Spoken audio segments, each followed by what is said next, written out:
Hi, everyone. I'm back. Somewhat arbitrarily, the episodes of Standard H Podcast have been about 15 episodes. Now, with the introduction of Pit Stop, that sort of acts as an interlude within these episodes. So this is episode 106, which is hard to believe. I took last week off. In theory, this should have been posted last week. I was home visiting my family and all sorts of stuff, so it's been a busy one. I also wanted to share just kind of how the formatting of the episodes will be. Rather than skipping through the next 2.5 minutes of each introduction in case you're not down with the otherwise pre-recorded commercials, commercials are sort of going to be going away entirely, unless it's Standard H related, of course, perhaps for obvious reasons. So if I'm going to say anything in advance of the introduction, such as the fact that the FJ40 shirts in military green were just released. So if you haven't seen or picked up yours, definitely order that. That is a short sleeve Henley with a 2-button placket in military green. The white ones sell very well. It's a great shirt. It's clean looking, but gives you sort of that utilitarian sort of vibe that an FJ Toyota might bring. In addition to that, I just kind of wanted to keep the introductions going forward a little shorter. Sometimes they're just, I pre-write all of these things, and aside from what I'm saying right now, this is totally off the cuff. And so, yeah, it's really just to look out for you and your best interest and get right to the content that you came here for. That's really the purpose. So without further ado, I'll introduce this week's guest, which is obviously Stephen Pulvirent. Stephen and I have become good friends, and I've bought his work. He's worn my shirts. So it's just fun to talk architecture with him, photography, of course, and all the rest of that. Stephen and I connected through, you guessed it, watches. Frankly, I believe it may have been previous podcast guest Nick Roberts that technically made the introduction. I don't recall, honestly. We talk about his collecting philosophies and approach to buying watches, especially now that he's no longer working in the specific watch space exclusively. Stephen and I chat about how he became interested in storytelling. We dive deep into the nuts and bolts of his photography journey, and we even discuss the origin story of his last name, which was fun. This conversation wanders as these often do, and I, of course, did my best to ask questions others haven't. So I really hope you enjoy it. Let's get to it. I'm your host, Wesley Smith, and you're listening to the Standard H Podcast.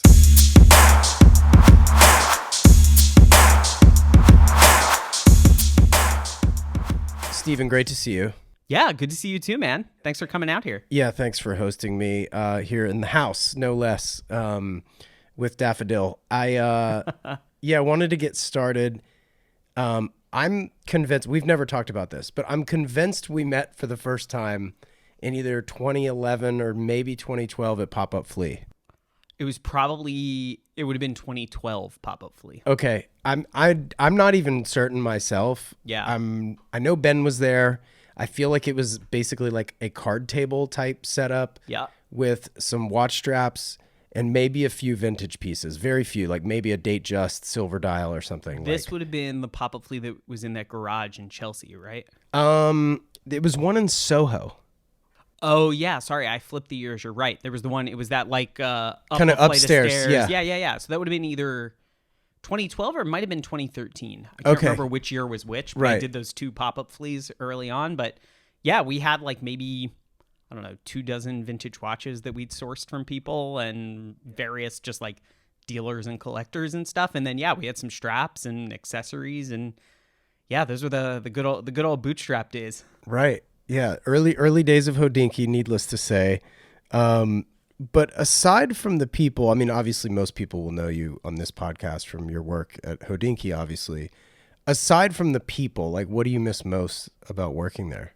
Oh man, what do I miss most? I mean, you nailed it that the people would be my default, and not just my coworkers, but also all of the cool people we got to meet and work with, like folks in the watch industry. Some of the folks we, would have on Hodinkee Radio, the people we do Talking Watches with, being a journalist, the best part of that job was that it was my job to go meet really interesting people and to be nosy. Right. And that was my gig, Yeah. which is pretty special. But other than that, what do I miss? Honestly, it's sort of people related, but I miss the audience. The community around Hodinkee was really, really special. And I think anybody who works in media of any kind can tell you this, that like it's really easy to fall into a trap. And I'm sure you experienced this making this show and making content in general. Like, it's really easy to fall into that trap of believing that like once you make it, it goes out and it's kind of done. Like it's kind of dead at that point. Right. And you realize when you have a community that that's actually just the beginning. That like your part is actually kind of the smallest part. Right. The big part is what people do with it and what people take away from it and the bonds that they build over a shared interest in your content. And like, that's really special. And to have gotten to spend so many years at a place where we had people who really, like, pardon my French, like really gave a shit about what we did. Yeah.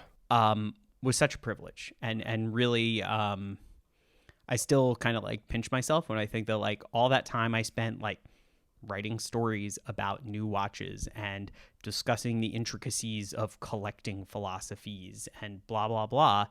The fact that anybody wanted to listen to that, let alone the, you know, dedicated community we had listening and reading those things, is just really special. Like what a privilege to get to make stuff that other people care about like that. And I do miss that sometimes. Yeah. Speaking of philosophies, do you have one revolving around like your watch collection specifically? I mean, I know you collect chairs as well. Yeah, I collect only like expensive sort of, I mean, not useless things, but like expensive things where like a really simple version would do, you know? Yeah. But yeah, I think whether it's watches or chairs, or my wife and I, you know, dabble in collecting art, obviously not at a crazy high level, but I'm a firm believer in using and enjoying things. Right. And so for me, like one of the questions I get the most is like, how many watches is the right number of watches? And first of all, the answer to that question is however many make you happy, right. You know? Right. But for me, the right number of watches is the number where I can use and enjoy all of them on a regular basis. So for me, that ends up being like, I don't know, anywhere between 6 to 10, 6 to 12. I'm struggling with that right now. Yeah. Once it starts, like I'm right at the upper limit now where I have watches that I have not worn in, you know, weeks to months. Right. And it honestly stresses me out. Like when I open my watch box in the morning to like pick something out, I see stuff and I'm just like, nah, I'm not going to wear that today. And then I'm like, wait, when did I wear that last? Oh shit, I really should, you know? And then is there a feeling of guilt? Yeah, it's a little bit of a feeling of guilt, and it's a feeling of, you know, I spent a lot of time in my career meeting the people who design and make these things, and seeing how much work goes into them and how difficult they are to make, and in many cases, like the people who want them who can't get them on wait lists and whatever. And it's just like, totally, for me to have one of these things sitting in a box, like, first of all, we can talk about the price. Like, to have a thing that costs thousands of dollars that like sits in a box in a closet and doesn't get used feels wasteful to me. Like that's just a thing I can't shake. But also just knowing that they like these things have a lot of energy put into them, and they're meant to be used and they're meant to be enjoyed. And if somebody's not enjoying it, I'd honestly rather sell it, like not just for the money, but so that somebody else can get joy out of it. Totally. Especially because I don't have any watches in my collection that weren't things I was like excited about and gave me lots of joy when I got them. And so to know that it can provide that feeling, like I would much rather somebody else get that feeling out of it than have it sitting in my closet collecting dust. Is there any sort of philosophy with regards to your collecting from like, are you more driven by aesthetics? Is it movement based? Is it finishing? Is it all of the above? I mean, obviously you mentioned the people who create them is obviously a component as well. Yeah. I mean, I mean, first and foremost, I have to like how the watch looks. Like there's definitely an aesthetic component to it. Because if I don't like how it looks, then I'm not going to wear it. And totally. So like, to me, if a watch isn't like just aesthetically appealing, it kind of like at that point, it's to me personally is like a thing to own. It's worthless, you know, like that's its most basic function. Um, I have an appreciation for the technical side of watchmaking. It is a part of what can draw me to a watch. My personal watch collection is not about kind of like collecting technical milestones or the most interesting movements or whatever. That said, like the watch I'm wearing today, which is a Grand Seiko SBGY 023, the GS9 limited edition that came out in the fall. This has the hand-wound spring drive caliber in it, which is a caliber I do really admire, and I wanted a watch with that caliber in it. Right. And it was just a matter of kind of waiting until the right one came along, and then the aesthetics kick in, and this one has the look and the feel I wanted, and so I jumped. So it can be a mix of things, but anybody who follows my work or follows me on Instagram and knows my taste at all will know, like, you know, all my watches are time only or time and date at this point. I don't think I have I have nothing more complicated than that other than like some G-Shocks and stuff. But my mechanical watches are all time only or time and date. Mostly neutral colors, pretty minimal designs, like heavy on the details. Like that's the kind of stuff I love and that I find myself coming back to over and over again. So that's kind of where I go. And there's lots of watches I love and I appreciate, and I guess in a vacuum maybe I would want to own, but they're not really serious contenders in that way. You worked in the industry for a while. Now that you've been removed, I don't know, a couple years or whatever, what about the watch industry would you change? Ooh. Well, I mean, it's interesting. I'm removed from one side of the industry and I'm actually deeper on the other side now. That's which true is from a storytelling. Yeah. So I kind of like, I'm out of the reporter side and I'm now working on the brand side. So I'm now serving a lot of the functions that people who I used to kind of interface with did. So I get to see the other side, right? Which is really interesting. And it's interesting to get some insight into the internal workings of some of the brands and companies that I used to work with. But what would I change? I mean, I think one of the things that I would change about the watch industry is I think there is a way. This is going to sound a bit like a contradiction, I guess, but or an oxymoron, but like I think there's a way to create products that feel exclusive without being exclusionary. And I think we've reached a point where this like supply demand issue and the fact that there's basically like 6 watches that everybody wants, right, and can't get, and everything else is kind of like on discount is not a healthy ecosystem at all. Both from an economic standpoint, like I just think financially it's not sustainable. Businesses and markets aren't healthy when they're behaving like this. Long-term healthy. But I think even more so, you start running the risk of, if you're a young person and you have a good job and you've just gotten your first nice bonus and you're like, oh, maybe I'll go buy a watch. You look it up online, you find some cool stuff, and when you go to buy it, you get laughed out of the boutique or told you're on a wait list for 6 years or whatever. Most people aren't going to stick around for that. Yeah, it's not welcoming. No, it's not welcoming at all. And it's a situation where then, like, if I were that person, I'm going to go buy art. I'm going to go buy a car. I'm going to go buy a really nice suit. I'm going to go on vacation. I'm going to buy furniture. And I'm going to go buy an Apple Watch. And then, like, I'm out, and you lose the ability to bring people in. And I think on one hand, we've seen an explosion of smaller brands and micro brands, you could say, that I think are inviting and do bring people in and do a really good job of that. And some of the big brands do it as well. But I definitely think the watch industry could do a better job, like making the product still feel elevated and interesting and exclusive, while also making it feel kind of like warm and inviting and exciting, as opposed to like intimidating and hard to access. And I think that would benefit everyone. How do you think you achieve that, though? Yeah, I mean, it's hard. It's a complicated problem, and I think the answer is not what a lot of brands seem to be trying to do, which is every brand is now trying to make their version of one of the 6 watches that everybody wants.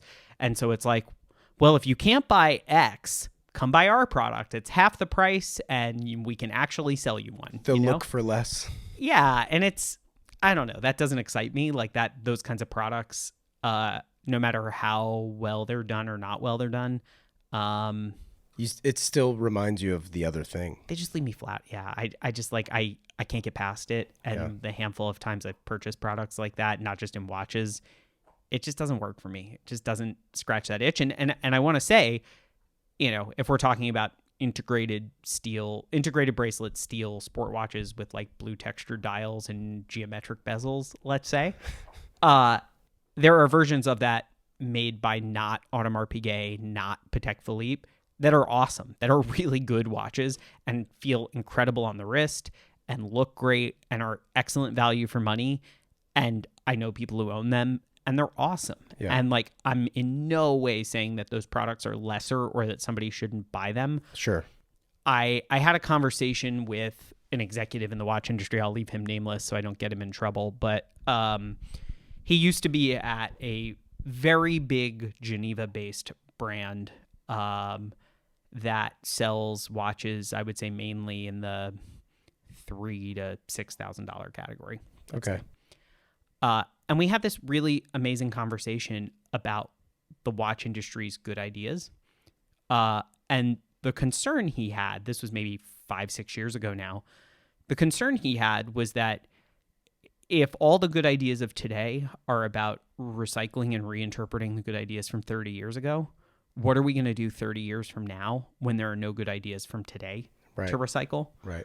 And the question is, where does that new energy come from? What does a contemporary 2023 watch look like?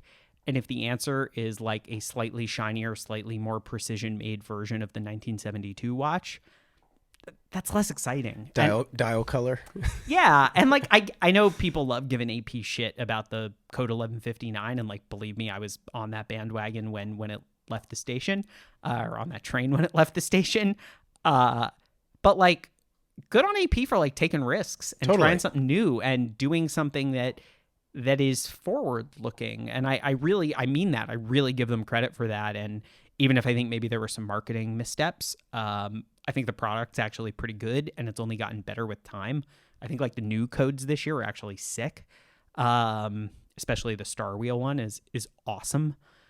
And all of these look better in person anyway. Yeah, they all look better in person. Like when the Odysseus came out from ALS, I was like, what are we doing? Totally. And then I saw one and I was like, oh, that's what we're doing. Right. And then you get it and you're like, oh, okay, cool. Yeah.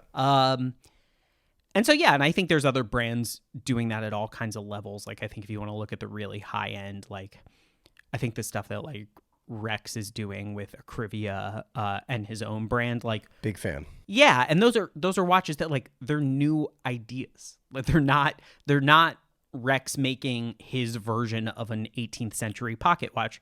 He's making watches that have never been made before, and that, as somebody who spent a lot of time in and around watches, it's really easy to get fatigued, and those are the kind of things that like kind of give you a little burst of energy. Yeah, get you out of bed in the morning. Yeah, and they reinvigorate your excitement about the category. You know, it's hard to get up every morning and get really excited about, covering and reviewing and synthesizing like 600 products that essentially are all the same 6 products. Dial color. Yeah, and it's cool when you're like, oh my God, where did this come from? Like, that's exciting. Yeah. And that's where even like brands that the Hodinkee audience love to kind of like rag on, like let's say Hublot, for example, right? Like, I kind of have a soft spot for them. Like, I like that they work with artists, they work with interesting designers. I'm not going to wear 99% of the products they make, but I'm kind of glad most of them are out there. Not all of them, but I'm glad some of them are out there, and I'm glad that people are trying, and I'm glad that people are experimenting, and I'm glad that people want to get kind of weird with it. Like, that's fun, and I think that's a good thing for the industry as a whole. Yeah, totally. I couldn't agree more. Or at least for those who aren't as familiar with you than some, you left Hodinkee for a couple of years, right? I did, yeah. What did you do, and what did you learn that you may still use today? Yeah, totally. So I was at Hodinkee the first time from 2012 to 2014. I then left, and I came back in 2016 and was there until 2021. So it was essentially 2 years on, 2 years off, almost to the day, actually, in both of those cases, like within a week, which just was happenstance. That was not on purpose. Your lease was up? Yeah, exactly. My lease was up. And my lease at my new job. And then I was back for about 5 years. Not quite to the day, but about a month off. But yeah, what I did is I left Hodinkee and I went and worked at Bloomberg for the team that we changed names a couple times, but it was effectively the Bloomberg Pursuits team. It was the luxury vertical for Bloomberg. And I was there for 18 months. And then I spent half a year working at Surface Media, kind of overhauling all of their digital products, cool. soup to nuts, and basically got that to a place where they felt like, we all kind of felt like it was in a good spot. They could run with kind of what I had set up for them, and the opportunity to go back to Hodinkee had come up and felt like the right thing to do. And so I kind of, got them to a good place and then stepped aside and went back to Hodinkee. I might cut this out. I may leave it in. What was the conversation exactly when you were going back to Hodinkee? Yeah, it was just a casual conversation, honestly, with Ben. And, we had always stayed in touch, and I'd always paid attention to what the company was doing. Yeah. And he kind of floated the idea, and I slept on it. And I had a conversation with my wife one day as I was thinking about it. And I was just like, you know what? If I don't go back and do this, I'm going to wake up 30 years from now and I'm really going to regret this. Why do you think you felt that way? It felt like there was unfinished business. It felt like the potential of that company and that brand was so sky high. And during the time I wasn't there, the company had evolved in some important ways, bringing on some new leaders, some new investors, new structure, new goals, new ideas. And it felt like it was in a place where I thought I could go in and make a positive contribution to building something really special. And I honestly kind of feared that not doing it would outweigh any of the ways in which doing it could possibly be bad. And I was just like, there's risk here, and it's kind of a weird thing to like go back to a place I left. Like I felt a little strange about it. Yeah, that's what I was asking. But I was like, if I don't do this, I'm going to regret this. And I would say that has borne out. Like, I think if I hadn't done it, I don't think I'd be doing what I'm doing now, which I'm very happy doing. And I think I would have regretted it. I think we did some really special things over the years there, and I had opportunities to meet some really incredible people and work on some really special projects. Hodinkee Radio being one of them. Do you miss that? All the time. Yeah. I would say it's the thing I miss. The actual like product I miss most is making Hodinkee Radio. What other things? Launching Hodinkee Japan was a really special thing. Yeah. To get to experience, both the business challenges of that, and also to watch and to get to participate in and help a whole new Hodinkee team in another corner of the globe try to kind of like do what we had done a couple years before, and getting to kind of like shepherd them through that process and be there as a resource for them was just really special. And the receptiveness of the audience in Japan to the Hodinkee brand, the incredible team we had over there. I mean, the guys at Hearst Japan, the guys and girls at Hearst Japan, and then the two guys we had as sort of our launch team there, Yu Sekiguchi and Masawada, are really special dudes and guys I talk to all the time. And they become good friends. I was lucky enough actually to see Masa in New York a couple weeks ago. Cool. I'm just so proud of those guys, and like to work on something like that is a thing I'll like really cherish for a long time. It sounds really cheesy, but no, not at all. I like really had a genuinely amazing time, and I'm really proud of them. And yeah, those are the sorts of projects that if I had missed out on those, or missed out on those opportunities, the Hodinkee magazine is another one. Yeah, those are all great things. Sorry, I interrupted you by the supplemental questions to the original question. No, not at all. What did you learn at Bloomberg that you might still use today? Yeah, I mean, at Bloomberg, I learned how to be a proper, again, pardon my French, I learned how to be a proper fucking journalist at Bloomberg, which I did not have. I didn't go to J school. I have a master's degree that's a mixed humanities degree. I took some journalism courses, but it was at University of Chicago. There's not a journalism school there, so it was with some great faculty. I learned a lot. I took some courses in radio there. I took some courses in print journalism. Oh, cool. It was great. But Bloomberg was really my J school. I got to work with some unbelievably talented people over there, most directly with Chris Rouser, who had been hired there from VanityFair.com. You can ask anybody in the magazine world. Chris is as good as it gets, both as a human being and as an editor. And getting to like sit next to him and see how he ran a publication and grew a publication and managed a team for 18 months. Yeah. That was my journalism school. And all the other folks, I mean, I could go down a laundry list of names, but, Justin, who was our managing editor, and then all the folks higher up too, Josh Terringle, who ran Business Week at the time, who I think is still running Vice for HBO, the Vice News show. Josh Topolsky, who was there for a while, who a lot of people probably know as the founder of The Verge. But he was the head of digital media at Bloomberg while I was there for a while. Yeah, just getting to work closely with all of those people, the Bloomberg TV folks, the Bloomberg radio folks. Like, I really learned how to just like show up and do your job as a journalist in a way that I didn't before. And in a way that I then used to drive all of my Hodinkee colleagues absolutely nuts for my second stint there, getting on people about deadlines and structure and properly reporting things and wanting proper sourcing on stuff. And like really, hopefully it came through in the product we created, but kind of just like handling the whole thing a little bit more rigorously. I know you're from Texas. I am. I'm curious, what is the last name Pulvirent? What nationality are you?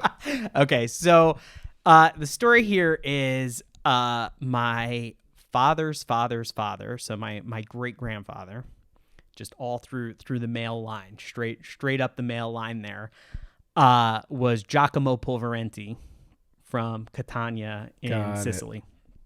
Pulvirenti became Pulvirent at Ellis Island. Right. Anyone with the last name Pulvirent without the I on the end is related to us. Like, oh, wow. It's, as far as we know, as far as we've been able to find, we're the only family where that was truncated. Wow. So have ended up finding some like weird distant cousins places, but it's only a couple generations back. What was the lineage work-wise, or was there any sort of family business that they had started, or like? No, it was great-grandpa Jack, who I never met. Sure. I believe he worked repairing industrial equipment for like a candy factory. Oh, interesting. He was my grandfather grew up Coney Island in New York. Did you hear my episode with Jason Heaton? I must have. About the Oreos?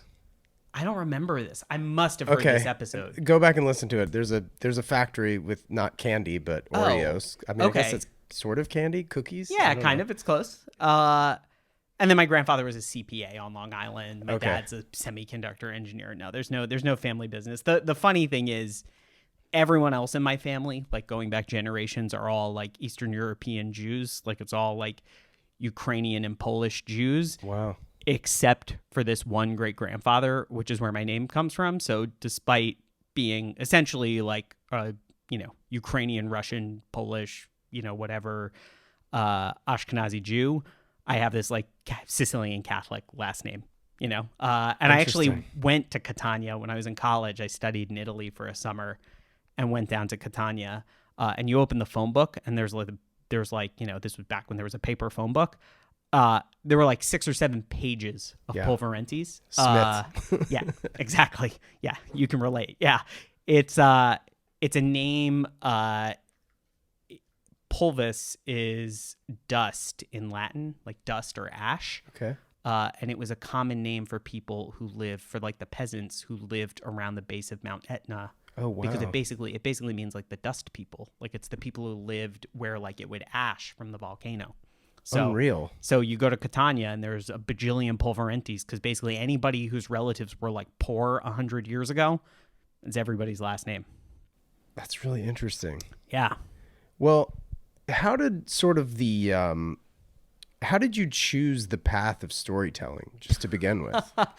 Yeah, I kind of didn't initially. I was in college and I thought I was going to go get a PhD, and I didn't really know exactly what I was going to focus on, but it was going to be probably in like English or kind of like material culture studies, like that kind of stuff. Mm-hmm. And I did not get into PhD programs, mostly because my applications were like, yeah, I think I kind of want to do this thing. And they were all like, no. So I ended up going and getting a master's degree. And at the time, I'd already started a menswear blog in the heyday of the hashtag menswear days. Just out of like personal interest. I'd always loved magazines. And I was like, oh, this could be a fun thing to like do on the side. Sure. And I did that when I was in college. And then in grad school, it became clear to me pretty quickly that I did not want a PhD. I was happy to finish out my master's program, and I was in Chicago and tried to basically spend as much of my time doing journalism as I could instead, and really fell in love with it. And I fell in love with the writing and researching and learning, like, to get paid to talk to interesting people and do research and learn about things I'm excited about, and then to tell other people how exciting I think they are. Right. It's a pretty great gig. I like the idea. And so when I finished, I freelanced through graduate school for a variety of places, GQ Online, Departures, CNN, Business Week, actually. And then I got a copy editing job at a kind of like now defunct magazine company in New York. Moved to the city, and I quit that job my third week because I had met Ben and he had offered me a job at Hodinkee, and I kind of decided that was the route I wanted to go. So I called my parents and told them I was quitting my magazine job to work for a guy's watch blog who I had met 2 weeks before. Right. I had followed Hodinkee at that point. I was a reader. I knew about them. I was not a watch nut, but I knew a little bit kind of as a, subset of the like menswear fashion style world, but I was interested in learning more, and that's where it all took off.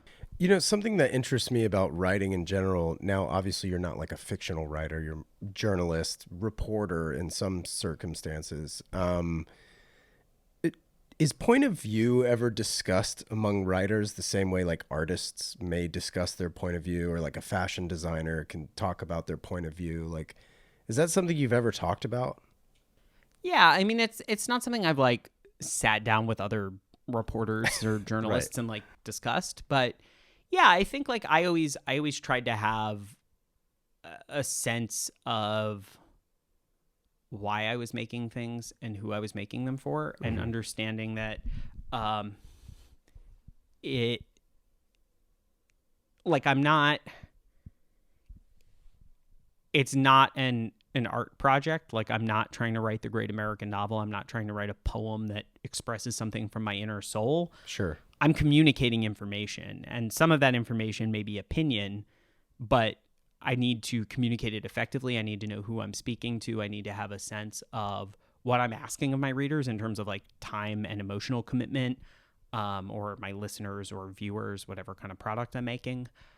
And just having a good sense of like what I'm trying to do. Sure. Being like really pragmatic about it. And some of that comes from the fact that I am also an artist. And so I have an understanding of when I want to express myself in that way, how I do that, and what I want that to feel like, and what I want to do with that. But my work at Hodinkee and my work as a journalist in general was much more practical. Like, I would always tell our teams and stuff, like, yes, there should be part of you in this, but like, this isn't about like expressing your soul. You're making a product. I just always tried to keep in mind that like my job as a journalist was to take information and synthesize it and package it and give it to someone in a way that they could understand and digest. So whether that meant reviewing a watch in a video, whether it meant writing a news story about some sort of breaking thing, or whether it meant talking to an interesting person about their collection, whatever it was.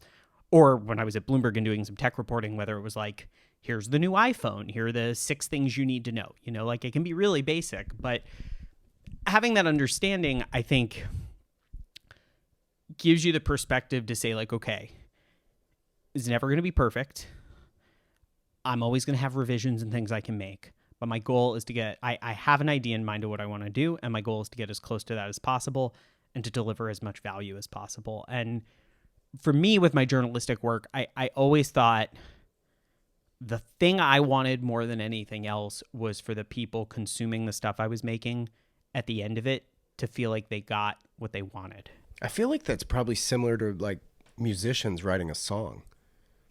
Yeah, I think to a certain point, I think like there's an emotional component, I think, to songwriting maybe that like I guess the rub is that I tried to eliminate the sort of emotional component to it. So right. Not because I didn't care about the work, but because I thought that I would get a better product if it was less about how I felt and more about whether I was accomplishing what I set out to accomplish. Sure. And I guess it would be sort of impossible for you to be that emotional about everything you were supposed to write about. Sure. I mean, that's the other thing is it's like, it's not all of it has that kind of stakes. Yeah. But yeah, I always just tried to remind our team and for myself when I was working on a project, just remind myself that like there's a goal here and we've got to accomplish that goal. And like efficiency is actually part of the challenge because often speed it matters. Sure. And just making sure that like, with Hodinkee Radio, like I always said, Gray, our producer, and I used to always say, like, to us, the only way we could make a bad episode is if people listened to it and at the end of it thought like, well, that was a waste of my time. Right. As long as you didn't come away from it being like, God, I wish I could have that hour back, I did my job. Even if you were like, this guest sucks and Steven did a shitty job on the interview, but like I got this one little nugget out of it, like, okay, fine. Like you can think I did a bad job. You can think the guest is a jerk, like whatever, Trust me, I understand. Yeah, right, exactly. But it's like, as long as you got something out of it and you feel like that was a good use of your hour, then like, cool, you should like, it's not mine. I don't own this stuff. Right. It's about the audience. And what they do with it, right? Yeah. And I think that's what I always tried to keep in mind was that I tried to, I guess I've never, I don't know that I've ever like vocalized it this way, but like, or verbalized it this way. But I guess I tried to have a like sort of like generosity attitude, Sure. Like I wanted to give our audience the best possible things I could give them under whatever the constraints of that thing were. So whether it's a podcast, whether it's an interview with a CEO, whether it's a news item, whether it's a review, whatever it was, I just wanted to deliver value to people. And I wanted to deliver something that would like put smiles on people's faces. This was another thing we talked about all the time at Hodinkee, specifically that I would chat with our team about, especially our team of writers, especially as we brought newer, younger writers in. Sure. Was that on one hand we're journalists, but on the other hand we're also entertainers. Like I'm not, I did the much softer side of tech reporting. Occasionally I would do stuff like attend earnings calls and whatever, like the much harder side of it. But the softer side of it was more what I did. Like it was more product focused and design focused. But I got to see some of how the like hard reporting in quotes worked. And that's not what we were doing at Hodinkee. It's not what we ever set out to do.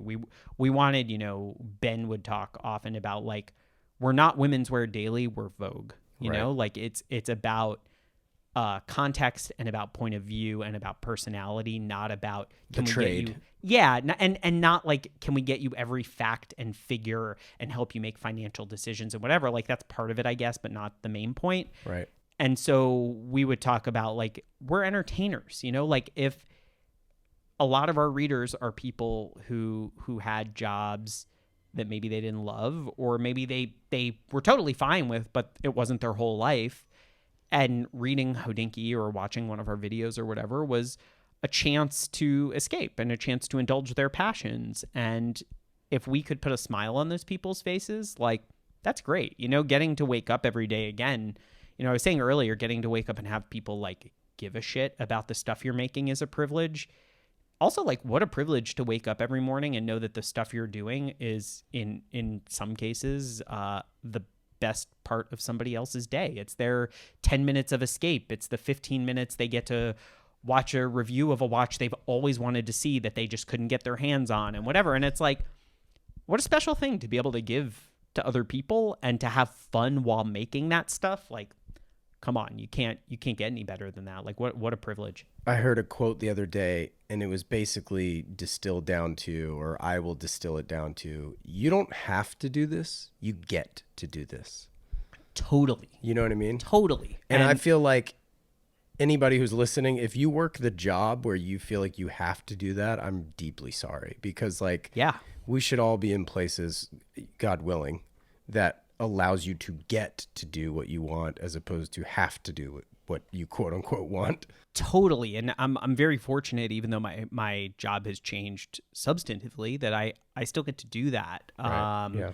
I'm just doing it from a slightly different perspective, but I've been very fortunate so far that with the agency, we've only worked with clients who I genuinely like. Like I am in almost all cases an actual customer of the businesses that I'm working for. That's how I approach this podcast.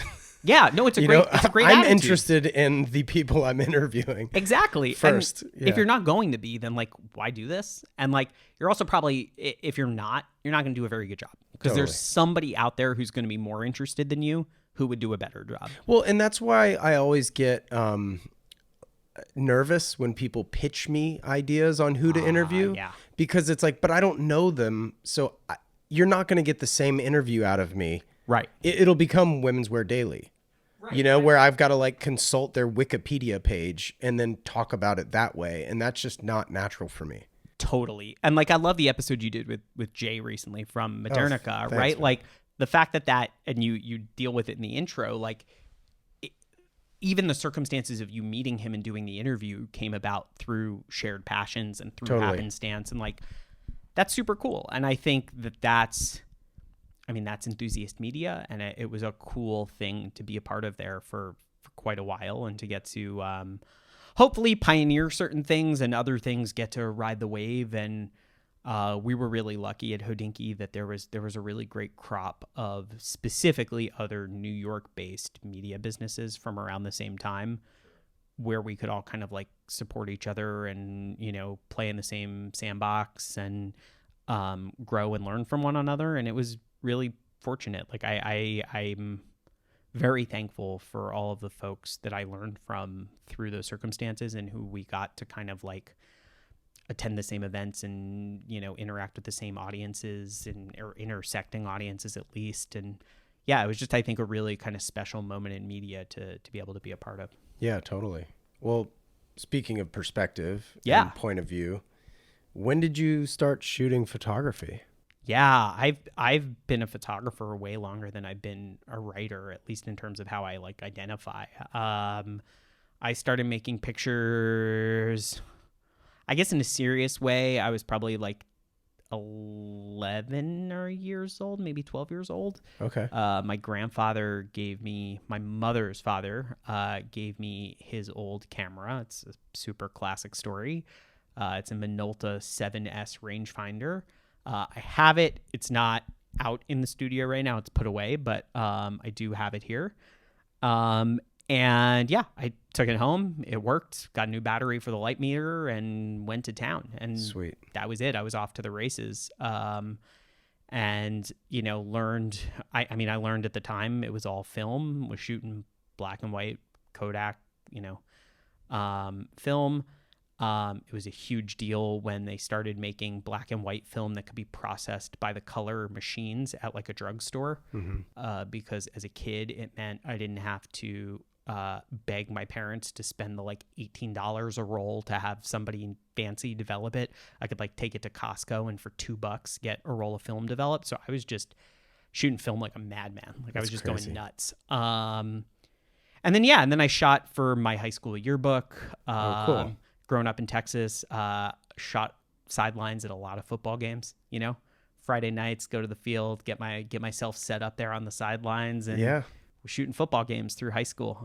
It was great. It was a really cool experience. Different at night too, you know? Very different. And just like a cool, looking back, like a cool thing, you know, it's like, actually one of my favorite photo books is the Friday Night Lights photo book, the book that of pictures that went with the article that then became Friday Night Lights. And I wasn't aware of those pictures at the time. Like I didn't know, I wasn't that educated on it. I didn't know that at the time. But looking back, it's kind of funny. It's like that was my high school experience was doing that. Wow, that's so cool. So yeah, and then, you know, thought about going to photo school. I really wanted to go to photo school, more to be a photojournalist than anything else. And this was before I was interested in like magazine writing. Were you looking at Brooks or? I wanted to go to NYU. Okay. I wanted to go to Tisch and do the photo program there as like a kind of hybrid art school, journalism school thing. I thought I wanted to go shoot in conflict zones, which is a far cry from what I'm doing now. I honestly don't think I would have been super good at it. So good thing I didn't do that. But I could see you wearing some Kevlar. Yeah, not really my vibe, but yeah. At the time I was just really excited. I've always been a person who has a lot to say, for better or for worse, and photography is where I've always felt most comfortable saying things. And I thought at the time, you know, I was an idealistic kid. I was really interested in politics and government and like international relations. I mean, this was early 2000s, so we're talking like height of the wars in the Middle East. Like this was, I thought that maybe through pictures I could make a difference in the world. And that's what I wanted to do. And my parents were immensely supportive, but kind of drew the line at like going to college and getting a photography degree is a tough beat. And if it doesn't work out, you kind of don't have a backup plan. Mm-hmm. And so I ended up getting not one, but 2 degrees in quote unquote the humanities. Both my degrees literally say the humanities on them. Super useful. Awesome. And now I shoot pictures mostly for a living. So, you know, I love to give my parents are actually in LA this past week from visiting from upstate New York. And I never miss an opportunity to remind them that after, you know, hundreds of thousands of dollars of college education, I spend most of my time taking pictures. But thank you, Grandpa. Yeah, but it worked out, you know, and it's cool. And my approach has changed a lot. Obviously, I don't really shoot kind of like photojournalism very often. Mm-hmm. It's not really what I do. It's not the reasons I'm interested in photography. I mean, I like all of the classic stuff in that genre, but I don't think of it as what I do. How do you describe your approach?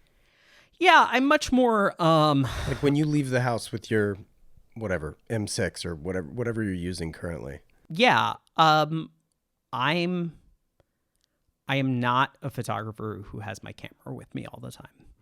And especially I shoot mostly with Leica these days. I also shoot some vintage Polaroid cameras. There's an SX70 sitting right there. Super cool. But as far as my standard 35 millimeter and like day-to-day digital stuff, I'm shooting, you know, an M240 and an M6 are my 2 go-to cameras. And in the Leica community, it's a lot of people who like have their camera with them all the time. To me, it's like, you know, I've got friends who are painters, and I compare it to like my buddies who are painters don't walk around with paintbrushes and tubes of paint in their back pockets. And like, that's how I work. Like if I'm making pictures, I'm making pictures. Like that is what I'm doing. It gets 100% of my attention. And I'm leaving the house like very intentionally to do that. That said, you know, some of my favorite pictures I've ever made are pictures I've made like while on vacation and stuff when I usually do have a camera with me. And they have been happenstance. So like, could I probably have a bigger body of work of stuff I'm excited about if I did work like that? Maybe. But it's just not what gets me excited. So I tend to have projects, usually a couple going at the same time, some that are being shot out in the world, some that are being shot more like in a studio environment so I can do them here. And yeah, that's kind of how I approach it. It's at this point, it's usually more like ideas first and then pictures come, as opposed to going out and just like letting pictures happen. Oh, interesting, because I was going to ask you about that actually. Like how much like recon work you do for photos, or are you out at the Getty and just happen to see an angle and you're not carrying your camera and be like, oh man, I got to come back here because I want to take that photo later? Because that happens with me all the time. Totally. So it does happen. I'm not doing reconnaissance work on purpose, but it almost serves as recon work because it's like, oh, I saw that and it would make a great photo and I'm just not using my iPhone for that. Totally. I do that. My camera roll is mostly what I just like think of as like visual note taking, for stuff to come back to. And often I'll like take a photo and then like toss it in my notes app with like a bunch of notes under it of like, this is what I'm thinking so that I remember later. Sure. Well, we're in my studio right now, and you can see laid out on the table here are some working prints for a project I'm trying to get across the finish line right now that has been sitting for way too long unfinished. That involves shooting at actually the Getty and at Griffith Observatory, and it's a set of diptychs that we can go more into probably next time. Sure. Yeah. But it's essentially a set of diptychs of scenes at both places. And for those, like the idea sort of evolved over time. There were lots of trips to both places without a camera. And then lots of trips to both places with a camera. And it was like, okay, one day I'll do them back to back.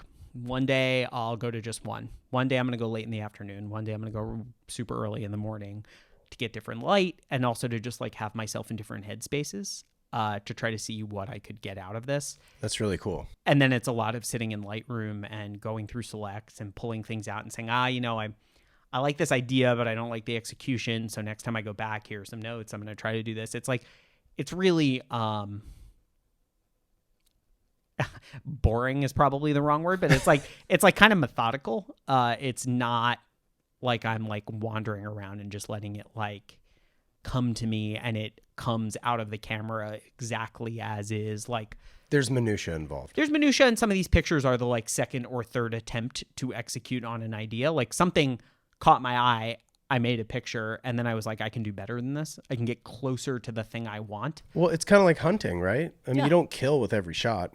Sure, yeah. You know what I mean? And it's you gotta, yeah, to me, it's again, like whether you're, a potter and sometimes the glazes don't come out right and you're hitting them with a hammer and starting over, like sometimes it works that way with pictures. I mean, I have a project that I've been working on in the background for a little over 2 years now, and it involves the pictures themselves have to be made are being made in a particular place in London, and I've now finally I got over there in the fall and made a first round of pictures and basically learned that the way, from a technical standpoint, like how I wanted to shoot, which lenses I wanted to use, the lighting conditions, all of this, I'm not happy with the first round. And so like everything is going to end up scrapped. None of those pictures will ever see the light of day, but it's like next time I go to London, I'm going to block off some days and work on this and do it again, and we'll see. And who knows, it may be an idea that never comes to fruition, but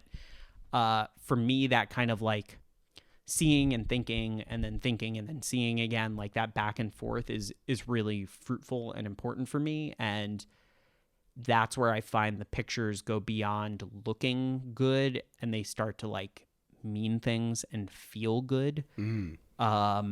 What's your relationship with failure? Yeah, I do it constantly, big ones and small ones.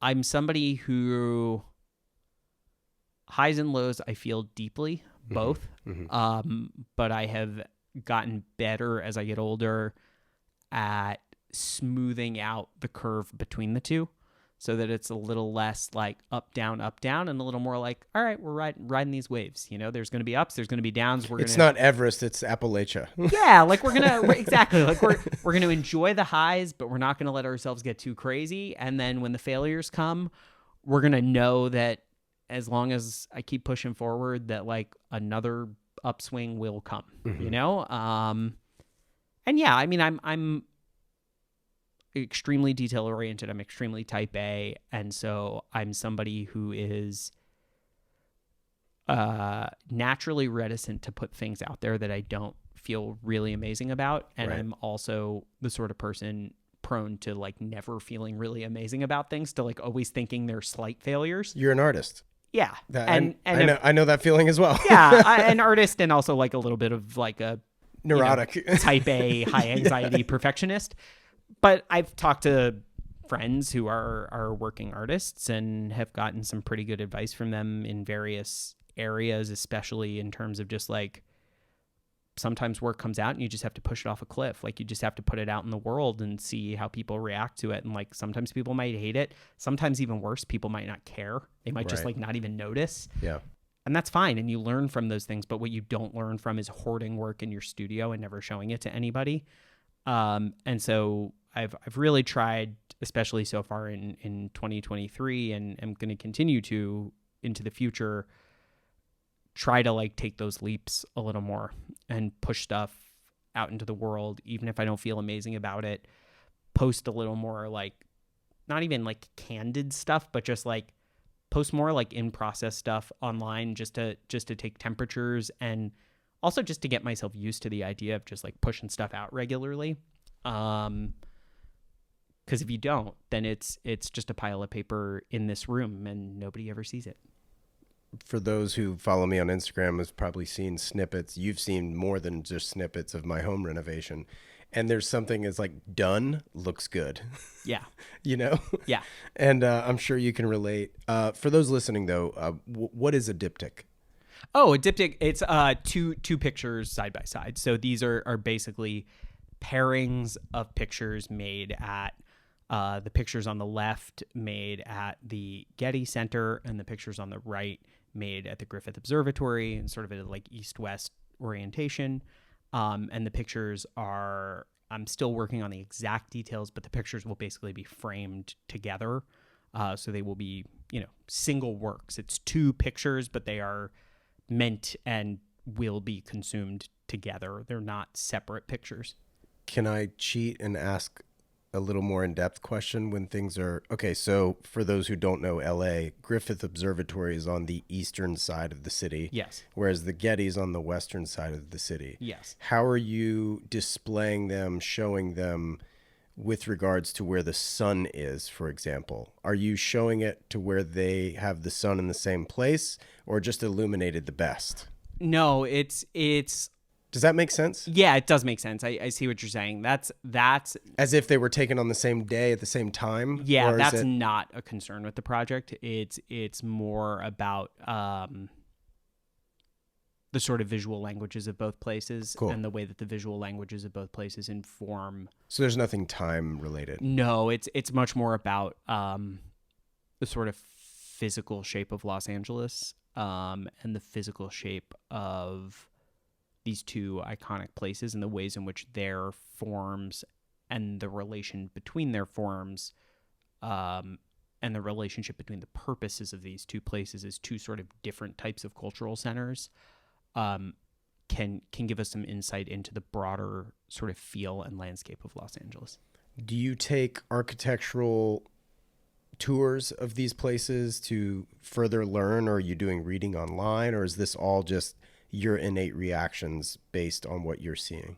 Yeah, I mean, I definitely am. I mean, I haven't taken like specific architectural tours of either of those two places. I do house tours in LA when I can. The one at the Getty's great. Amazing. Great. You should take it. I will definitely have to do that then. Yeah. But yeah, I mean, lots of reading and lots of looking at other pictures and lots of learning about the histories of these places and how they've been used over the years, and appearances in film and television and whatever, like really trying to think about, I'm interested, and it shows in some of my other work as well. Like I'm interested in these sort of iconic places and the ways that we continue to inhabit and interact with them, mm-hmm. and what those interactions are and what they sort of do to us as people. One of my better known pictures is of the Louvre in Paris. And I have a picture of the Guggenheim that's relatively well known, at least within the folks who follow my work. And I'm interested in the ways in which these places that sort of like transcend reality, like these places are almost more idea than thing at this point. And I'm interested in what that does to us as like real living, breathing people experiencing them, and what we actually experience, whether the thing we're experiencing is the actual physical place we're experiencing, or whether we're experiencing the sort of like weight and memory and ideas of these places. Sure. I'm very big fan, obviously, of the Louvre photo. Thank you. I do want you, if you're okay with it, to describe why silver gel prints are special. Yeah, I love silver gelatin prints. This goes back to like having learned everything on film and really like analog photography being my initial touch point. But I work with this amazing printer here in Los Angeles, John Weldon, who prints for artists who I have no business listing my name next to. Really incredible artists, and some really important historic photographers here in LA. And John is one of the few folks in the country who can make these prints with a machine called a light jet machine, which basically is a digital technology that makes silver gelatin prints. So a silver gelatin print, for folks who don't know, is what you would consider like a traditional black and white print made by hand in a darkroom. It's a piece of paper with an emulsion on it, and that emulsion has it is gelatin with silver particles in it. And when you expose it to light, the silver particles basically oxidize and turn dark. And that's how you get the black. And then you wash everything else away. And the paper that shows through is the white. And based on the density, that's how you get the shades and the images and whatever. And the image in a silver gelatin print sits in that emulsion kind of on top of the paper. And it is made of metal. And it's got this like almost like wet, glossy look to it. And it has a depth that is really incredible. And what you can do is with this machine and with the know-how is you can make digital silver gelatin prints. So you're using paper with an emulsion and silver, but instead of using an enlarger and a negative and whatever like you would use in the darkroom, it uses a laser and it takes a digital file and basically burns that digital file into the paper. Mm-hmm. So the print you end up with is chemically identical to a darkroom print.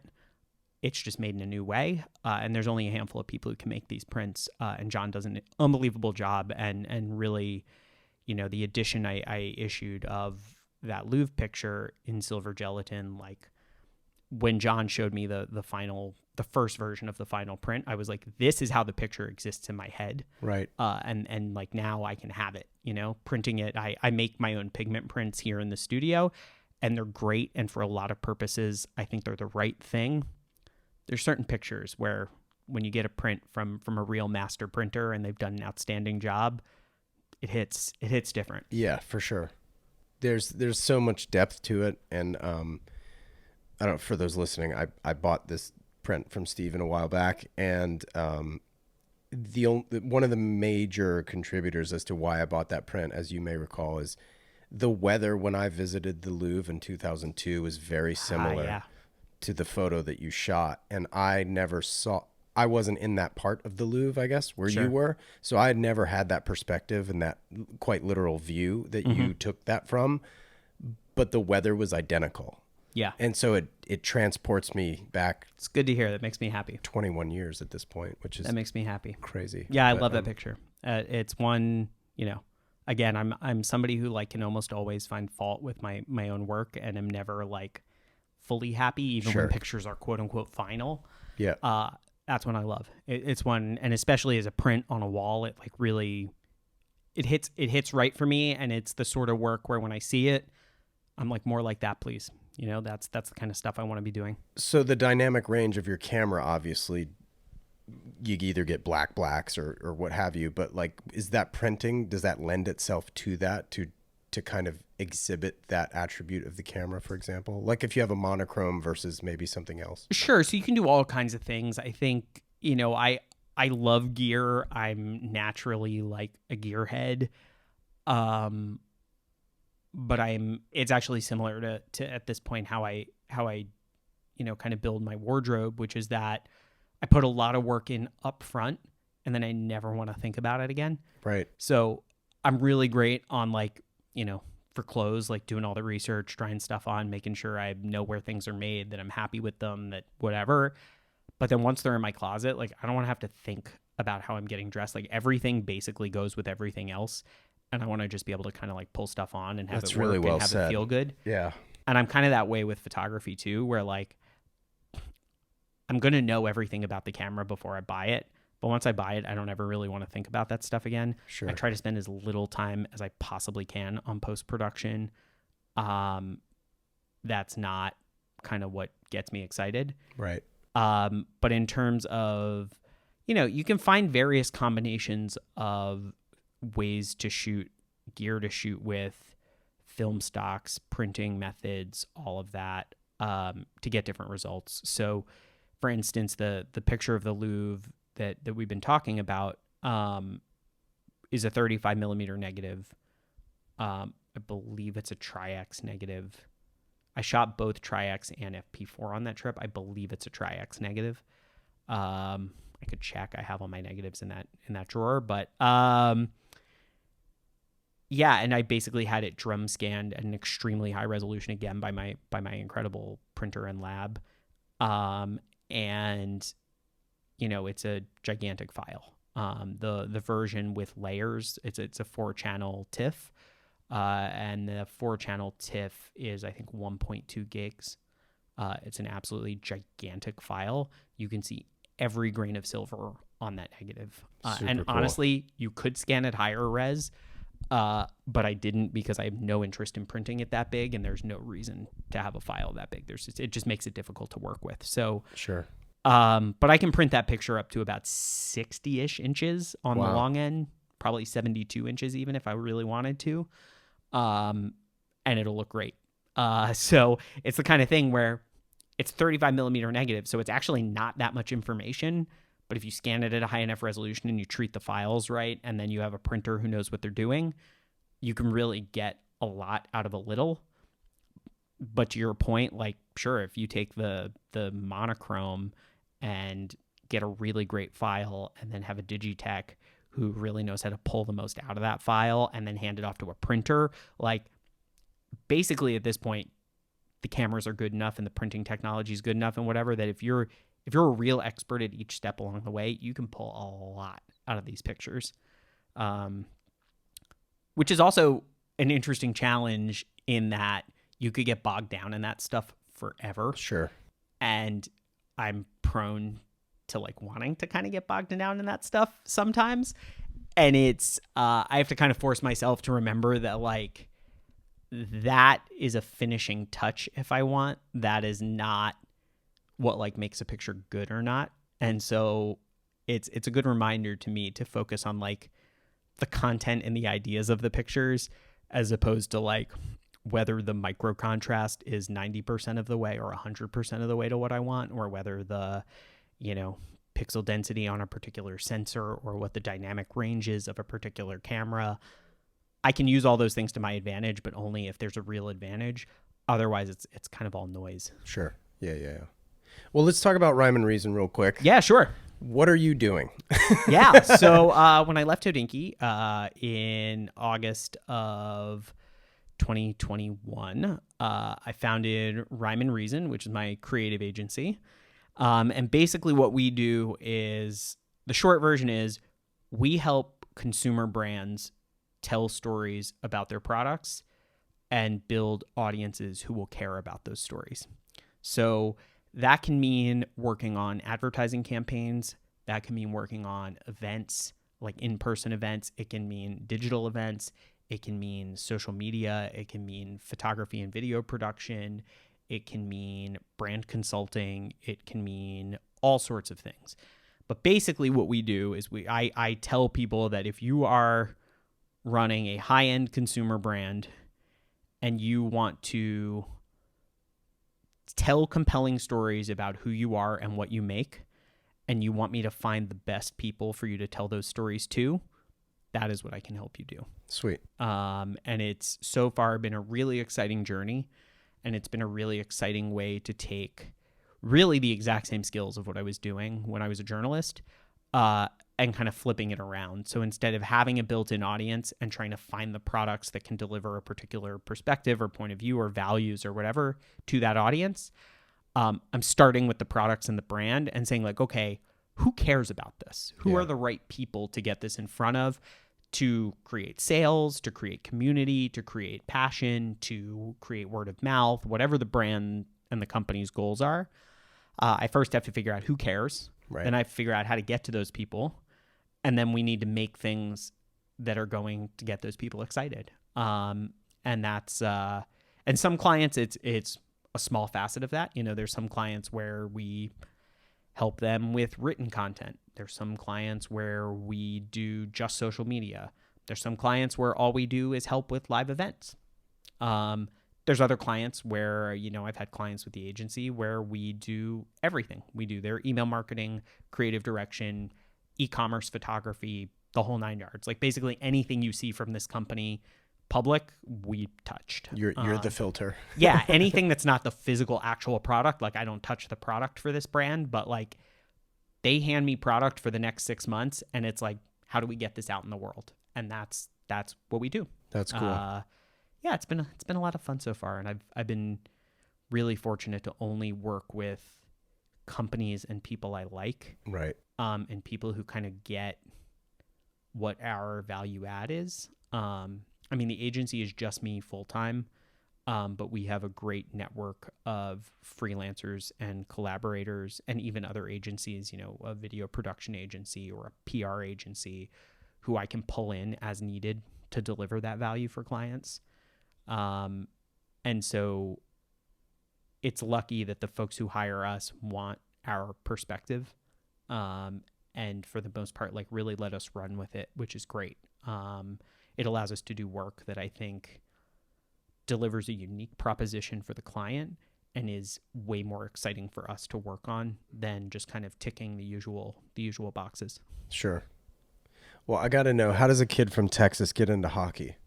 Oh man. My dad's from New York, born in Brooklyn, grew up on Long Island. So I am a diehard New York sports fan. So for hockey, I'm a Rangers fan, and then I'm also a big Mets fan. But I played hockey as a kid in Texas.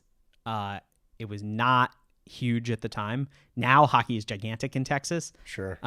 Turns out when Dallas won a Stanley Cup, a lot of kids started playing hockey in Texas. But yeah, you know, it was there were 2 sheets of ice in Austin at one point. Then there were 3 by the time I graduated high school. Wow. A lot of 4:30 a.m. practices on the weekends. My poor parents. Wow. Driving to Dallas and Houston to play games. You know, my dad and I for a couple of years there were in basically Dallas or Houston 1 weekend a month to play games for this like travel team I played on. And it ain't cheap. Not cheap, huge time commitment. But absolutely love it. And yeah, my parents were in town this past weekend. Rangers played back-to-back games. It was nice to get to sit and watch some hockey games with my parents.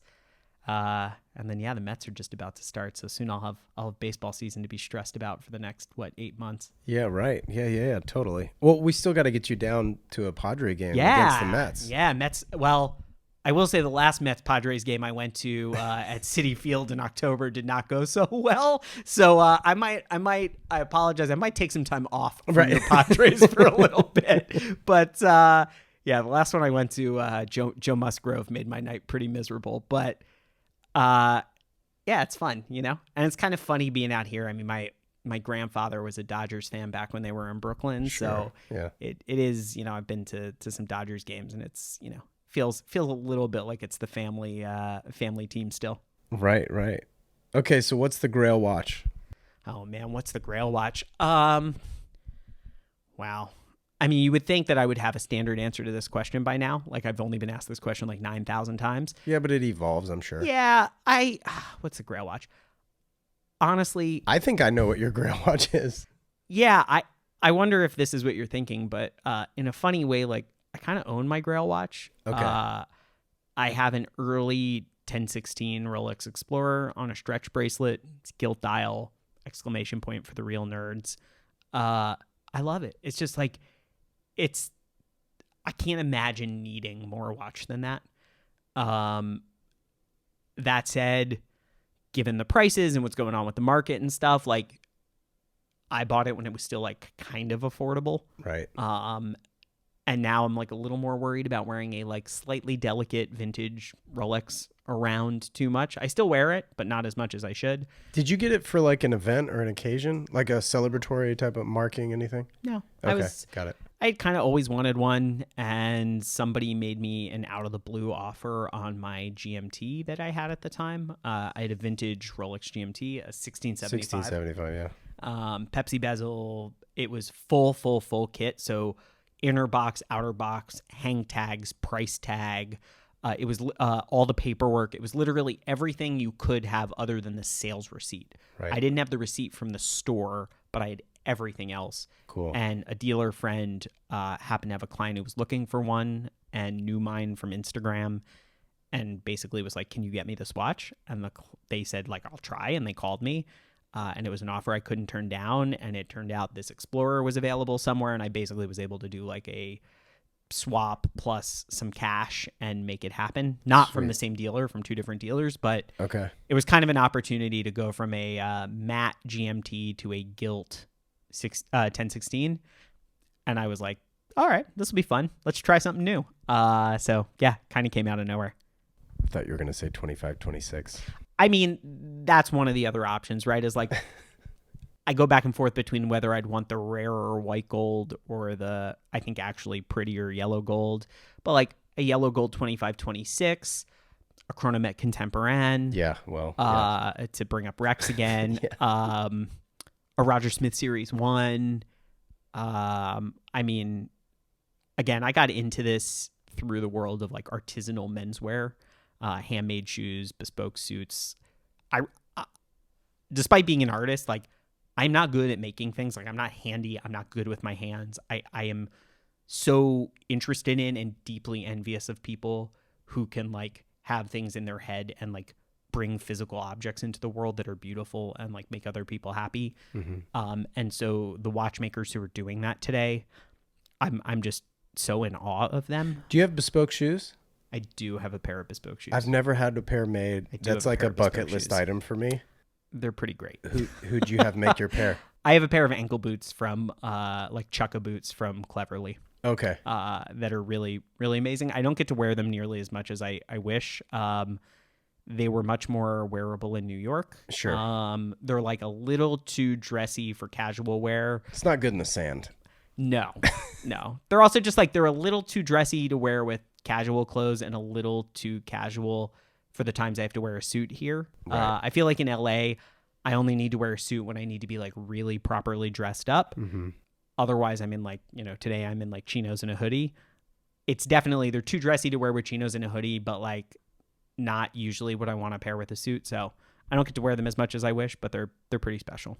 Last thing you did for the very first time? Ooh, last thing I did for the very first time. That's a great question. Oh man, what did I do recently for the very first time? Oh, I love that question. That's a great interview question. Thank you. Yeah, no, I'm really, honestly, I used to, this is, now I'm telling you that I'm flattering you, which is like super great audio for everybody. But like, I used to love it when people would be like, oh, good question. That's like how you know you're doing your job right. I do kind of poke my chest out every now and again. Yeah, what did I do recently for the very first time? There has to be something. Oh, I ran a marathon in November. I was going to ask you about running because it seems I ran a marathon in November. I don't know if that's the last thing I did for the first time, but it's the last big thing I did for the first time. Right. I ran the New York City Marathon in November. What do you like about running? I like the simplicity and straightforwardness of running. I like that it is, for me, purely self-competitive. I'm not trying to place in the races I'm running in. I'm trying to do better than I did last time. That's golf for me. Yeah, exactly. It's very much the same thing. The guys I talk to who love golf love it for most of the same reasons I love running. Mm-hmm. When I was traveling a lot for work, I loved that I could do it anywhere. Great way to see a city. Amazing. And like, I used to, like, some of the runs I've done are preposterous. Like late 2019, I went to, before COVID, obviously, I went to Shanghai. It was the first time I was in China. Oh, wow. I did a run at sunset down the Bund in Shanghai. I've run in misty parks in Tokyo before the city's awake. One of my favorite runs in the whole world is the couple of times I visited IWC's manufacturer. Oh, wow. You can run through the historic center of Schaffhausen out to the river, and then you can basically run along the banks of the river, just like out into the canton, into the middle of nowhere, through like little mountain villages. And I've gone and done like 6, 7, 8 mile runs in the morning, and it's like it's like you're in like a Lord of the Rings movie. It sounds gorgeous. It's insane once you get out of town. So wow. Yeah, so I like that about running. I'm actually on a break from running right now. Injury? I had some injuries before the marathon that I basically nursed through my training so that I could actually do the race. And as I tried to get back into running afterwards, it is very clear to me that I made them all worse. Oh, no. And so I'm kind of giving myself like 6 months to just like let my legs heal. I'm doing some, Peloton biking and stuff to just stay in shape. Yeah, but PT, yeah. Yeah, but I'm taking a couple months off, letting it's knee and ankle stuff, just like bad alignment. That's why I can't do it, man. My knees. Yeah, it's for me. I had an ankle, like a tendon issue in my ankle, and it is not better. And I pushed through it, which was probably stupid, but whatever. And now that the race is over, I'm giving my body some time to heal, but I do miss it. I miss it all the time. Were you happy with the race? Yeah, I mean, if you ask anybody who ran the 2022 New York City Marathon, I think they'll all tell you the same thing, which was that it was miserable. It was 75 degrees, sunny, humid, and it rained for about half the race. Oh, so it's just hot. It was awful. It was like running in a sauna. It was awful. I knew at mile 3 that I was giving up on my plan. Long day ahead. Like I had a plan for like, okay, I'm going to run at these paces for the first X number of miles. I had a very loose time goal in mind, not a fast time goal, but I had basically like, okay, I rehabbed through training, but I think I can hit this time. This is going to be my goal. By mile 3, like literally I was still in Bay Ridge coming off the Verrazano Bridge when I was like, oh no, that's not happening. It took me almost 6 hours. I had to stop and walk parts of it because I was cramping up. I was completely covered. It looked like I had like rolled in like flour afterwards because of all the salt on your skin. I've had mountain bike races like that. Yeah, it was miserable. Absolutely miserable. People were literally collapsing. The guy who was winning the men's race collapsed at mile 18, just like out of nowhere. He just collapsed, had to be stretchered off the course. Oh my God. All of that said, it was an unbelievable experience. I'm so glad I did it. It was an absolutely grueling, punishing 6 hours. It was also one of the coolest things I've ever done. And as if I needed any more reasons to fall in love with New York City, it's the best. And I had lots of friends and former colleagues and family and things along the course the whole way. And like, it was a really genuinely overwhelming experience in all kinds of positive ways, and one that I would say, if you are at all interested in doing it, do it. Just like gut out the training. It's worth it. You're not going to regret it. It's such a cool experience. I love it. First car. Funny you ask. So I barely drive, right? Which makes me a great fit for this show. I got my driver's license in 2018. I was already living in Manhattan. I learned to drive in Harlem, and I did my driver's test in the Bronx. I guess technically my first car is the car we own right now. So my wife had a car beforehand, but it was in her name because she owned it before we got married. But we currently have a Toyota RAV4 hybrid. That's super popular among my friends. Yeah? Yeah. It's a great car. They have kids. Yeah, and it's great. A great kid car. It's a great car for schlepping down to the beach or bringing the dog in the back. Yeah. Like, it's great. We bought it. I don't have any good like car stories, but this is like kind of a car story. We were driving from New York to LA for our move. It was the week of the 2020 election. We were in our Prius C, our little Prius. And it was day 3 of the trip. We were driving from Little Rock to Austin, where we were going to be staying with my best friend from growing up. And about an hour and a half outside of Little Rock, car in front of us. There are 2-lane highways, and it's almost all semi-trucks, and the speed limit's 80 miles an hour. 10 freeway? I think so, yeah. I think 10. And car in front of us swerves out of the way. There's a semi on our left, so we have nowhere to go. To the right is like an 8-foot embankment. Like if we tried to pull off, the car would roll over. And the car in front of us swerves out of the way, and we see there is a whole truck tire in the middle of the lane. God. And my wife just says to me, I'm going to hit it. And I was like, okay. We got super lucky. Airbags didn't deploy, and the car didn't flip.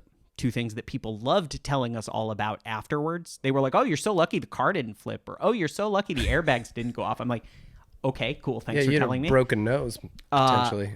But we were fine. And we pulled over. It took me 2 hours to find a mechanic who would work on something that wasn't a truck in rural Arkansas the day before the presidential election. Found a guy who basically cut our bumper off the front of the car. We drove it to Austin. We thought we were going to take it in to get repairs the next morning. We got to the dealership, and they were like, the car's totaled. They were like, the frame's bent. The radiator cage is smashed. They were like, it'll take us a month and like $8,000 or $9,000 to fix the car. Or you can trade it in. We'll give you Blue Book value minus 10%. We're like, done. And we drove. It was a long process. Turns out it's really hard buying a car when you don't have an address because you're in between homes. Right. But bought a new car. Bought a RAV4 because we lucked out. We're happy with the car, but like it was literally like, this is on the lot. We can take it home today and we can leave town tomorrow. I guess this is our new car. Wow. So that was my first car buying experience. That's the first car I ever bought. First CD ever bought with your own money. Oh, first CD I ever bought with my own money. Wow. What did I buy first? Whatever it is, it's going to be embarrassing. That's kind of the point. It might. I'm trying to think the first thing I ever bought. I'll give you 2 answers, both of which are deeply embarrassing. The first cassette I ever bought with my own money was the Smashing Pumpkins soundtrack to Batman and Robin. Oh, whoa. Which is... I don't even know that I was aware of that. Truly awful movie. But weirdly, the Smashing Pumpkins did most of the music. And then for CD, it might have been a Limp Bizkit CD. Oh, sick. It might have been something like that. Some nookie. Yeah, it was definitely like Limp Bizkit or like Korn or something like that. Yeah, okay. Middle school Steven was really riding that like new I was going to metal. ask you how the Misfits got into your life. Yeah, You're not the picture perfect Misfits fan. No, but they're one of my favorite bands and legitimately have been since I was like 12. That's amazing. And like I've always listened to them. There's a handful of bands that like I just have always Black Flag is a similar situation. Like I've always I discovered them through some older friends while I was... Well, you were political as a kid. That's right. Yeah, and so like I liked punk music and I really liked punk, and then I played bass guitar for a few years in middle school and high school. Cool. Not well, which is a really if you play and you love music but you're not very talented, punk is really encouraging. Right. 3 chords. Yeah, and as long as you're like into it, you're fine. Yeah. Pop punk especially. Yeah, I was not nearly as good a jazz musician, which I also love, but it turned out trying to like, play the chord progressions along with like Coltrane is like way harder than trying to play some like Black Flag or like The Clash or something. Totally. But yeah, I've always had like pretty diverse, strange music tastes, so all over the place. Okay, vacation spot you'd go to for the rest of your life, and it can only be one. For continuously going for vacation or going and like being there forever? Vacation. Okay. So it's the only place I can go on vacation. Right. South of France. Done. Got it. Yeah. South of France. That's a good like one. the Nice, Monaco, Cannes area. Villefranche. Yeah. It's beautiful. Beaches are killer. Food's amazing. People are great. Yeah. Probably South of France. All right. Last question. Never asked this before. What is a bucket list item that you have that would surprise people? Something on my bucket list that would surprise people. That's a good one. I have a bunch that would not surprise people. Places I want to travel, food I want to eat, all of that. bucket list item that would surprise people. So there's no like jumping out of airplanes or anything for Stephen No, there's no Pulvirent? jumping out of airplanes. I think like I could have been convinced to do that before, but not now. I'm kind of like past that, you know? Yeah. I'm right at that point in my like early to mid 30s where I'm like, there's a whole handful of things where I'm like, nope, that ship sailed. Window for that is gone. I mean, I don't think this will surprise anybody, but like, I'd love to make it to space. Oh, interesting. Okay. I'd love to make it to space. I would love if by the time I would probably wait. I would need to know that it was safe, and I would honestly wait. Repeatable. Yeah, and I'm also at the point now where like kids are in the not distant future, and like I would probably at this point like wait until kids were like grown up, and like if a rocket explodes, it's like a bummer, but I'm not like leaving children behind kind of thing. Right. But I'd love to like eventually toward the end of my life, you know, you hear about people who are like, yeah, when I'm like approaching the end of my life, I'm going to do all this crazy stuff. I'm going to jump out of airplanes. I'm going to do crazy drugs. I'm going to like do all the stuff where like, if I die, it's not a big deal because I'm already super old. For me, that's like going to space. Like I'd love to in like my 70s or 80s, like get to orbit. That's cool. Yeah. Well, Stephen, you've always given such well thought out, well composed answers. And even though we went a little longer, I actually had far more questions to talk about. So maybe we'll get you on for a part 2 that. But dude, I can't thank you enough for the time. This has been super fun to listen to you. Thanks so much, man. I appreciate it. And yeah, happy to talk anytime. Love the show and always enjoy our chats. So hopefully I didn't ramble too much. No, man, we're good. Well, thanks. Awesome. All right. This wraps up this episode of the Standard H podcast. If you like what you heard, I'd love it if you'd share it with a friend or two. And if you have a moment, please rate and review the show as it helps others discover these episodes. It absolutely helps far more than you realize. Shout out to Jensen Reed and Super Beautiful for the theme track. Thank you so much for listening, and I'll catch you in the next one. Take care.